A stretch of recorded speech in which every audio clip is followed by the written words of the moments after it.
నమస్తే welcome to our channel. ముంబైకి చెందిన కాదంబరి జత్వానీ కేసులో ఆమెను వేధించిన ఐపీఎస్ అధికారులపై వేటుకు రంగం సిద్ధమవుతోంది.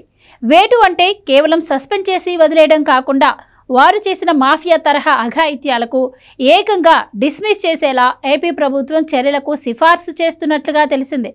ఆ హీరోయిన్ను వైసీపీ నేతలు తమ ప్రయోజనం కోసం వేధించిన వ్యవహారంలో ఈ ముగ్గురు ఐపీఎస్లు కూడా భాగమయ్యారు. ఈ ఘటన జరిగిన ఇన్నాళ్లకు జత్వానీ కేసులో వైసీపీ కుట్ర మొత్తం బట్టబయలైపోయింది.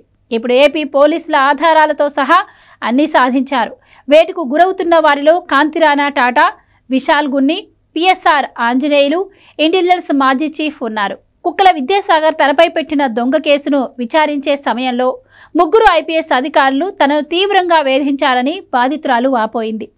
జత్వానీకి వైసీపీ నేతల కుక్కల విద్యాసాగర్ ఎప్పుడో పరిచయమే కానీ ఆమెపై నమోదు చేసిన ఫోర్జరీ కేసు ఉత్తి బూటకమని పోలీసులు తేల్చారు. పైగా భూమి అమ్మకాలు, డాక్యుమెంట్స్తో ఆమెకు ఏ సంబంధం లేదని, అవి పోలీసులే తయారు చేశారని గుర్తించారు. జత్వానీ అమ్మకానికి పెట్టారు అంటున్న భూమికి అడ్వాన్స్ ఇచ్చారని పోలీసులు పేర్కొన్న వ్యక్తి స్వయంగా వాంగ్మూలం ఇచ్చారు. అసలు తనకు జత్వానీ ఎవరో తెలియదని, ఆమెకు తాము డబ్బులు ఇవ్వలేదని స్పష్టత ఇచ్చారు.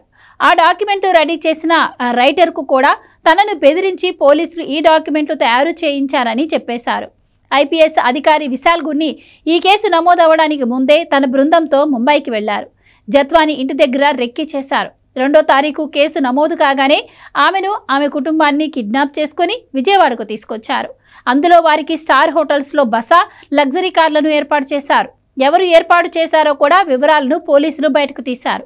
జత్వానీ కుటుంబాన్ని విజయవాడకు తీసుకురావడం, 40 రోజుల పాటు నిర్బంధించడం, కోర్టులో రిమాండ్ విధించిన విషయం కూడా బయటకు తెలియకుండా జాగ్రత్త పడడంతో మొత్తం గూడు పుఠానిపై క్లారిటీ వచ్చేసింది.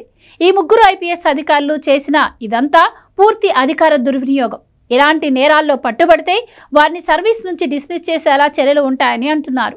వారు చేసిన నేరాలు చాలా తీవ్రమైనవి కాబట్టి సర్వీస్ నుంచి తీసేయించేలా ఏపీ ప్రభుత్వం కేంద్రానికి సిఫార్సు చేస్తుందని అంటున్నారు. అదీ కాక ఈ ముగ్గురు ఐపీఎస్లపై ఇదొక్క ఆరోపణే కాక వారి ట్రాక్ రికార్డ్ అంతా అధికార పార్టీ కోసం పనిచేసినట్లే ఉంది. అందుకే వారిని సర్వీస్ నుంచి డిస్మిస్ చేసేలా చర్యలు తీసుకునేందుకు సిద్ధమవుతున్నారు.